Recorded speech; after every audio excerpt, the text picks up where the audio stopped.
Se eu fosse um peixinho, soubesse nadar, eu tirava a Júlia Emanuele do fundo do mar.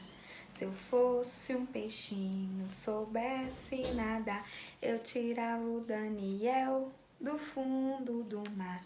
Se eu fosse um peixinho, soubesse nadar, eu tirava o Bernardo Bryan do fundo do mar. Se eu fosse um peixinho, soubesse nadar, eu tirava o Jonas do fundo do mar. Se eu fosse um peixinho, soubesse nadar, eu tirava a Esther do fundo do mar. Se eu fosse um peixinho, soubesse nadar, eu tirava a Beatriz do fundo do mar. Se eu fosse um peixinho e soubesse nadar, eu tirava Raniel do fundo do mar. Se eu fosse um peixinho, soubesse nadar, eu tirava Bernardo Emanuel do fundo do mar. Se eu fosse um peixinho, soubesse nadar, eu tirava Ana Alice do fundo do mar. Se eu fosse um peixinho, soubesse nadar, eu tirava o João Pedro do fundo do mar.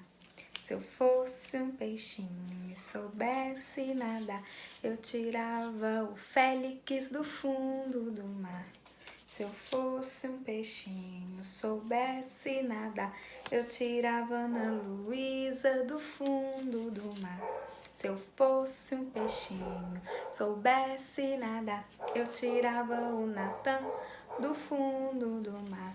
Se eu fosse um peixinho, soubesse nadar, tirava o Nicolas do fundo do mar. Se eu fosse um peixinho, soubesse nadar, eu tirava a Júlia Gabriele do fundo do mar.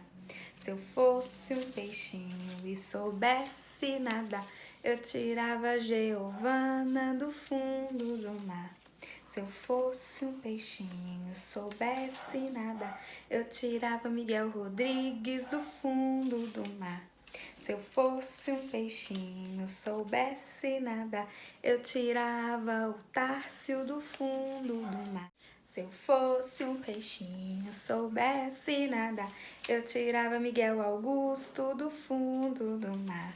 Se eu fosse um peixinho, soubesse nadar, eu tirava a Sofia do fundo do mar. Se eu fosse um peixinho e soubesse nadar, eu tirava Maria Alice do fundo do mar. Turminha, atividade de hoje, vocês vão colorir os peixinhos que tem letrinhas. Letrinhas é como tá no peixinho do João Pedro, olha.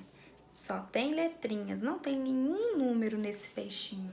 Então, vocês vão colorir somente os peixinhos que tem letras e depois escrever as letras nas linhas que estão lá embaixo da folha, tá bom? Um beijo!